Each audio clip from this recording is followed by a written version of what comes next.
सुट्टीचा आनंद घ्या, पण मतदानाचे कर्तव्यही पार पाडा, असे आवाहन जिल्हाधिकारी यांच्या वतीनं करण्यात आलंय.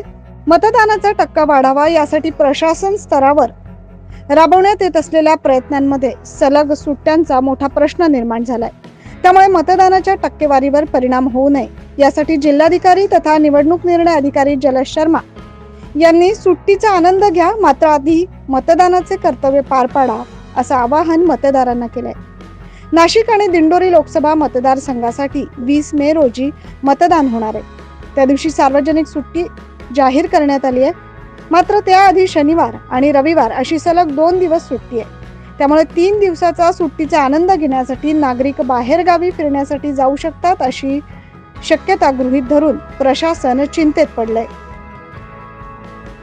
खासगी क्षेत्रातील उद्योग आणि व्यापारी, सार्वजनिक क्षेत्रातील विभाग प्रमुखांनी त्यांच्या कर्मचाऱ्यांना 20 मे रोजी होणाऱ्या निवडणुकीत मतदान करावे यासाठी आवाहन करावे, असं जिल्हाधिकारी जलज शर्मा यांनी सुचवलंय. Bureau report 9 news Maharashtra.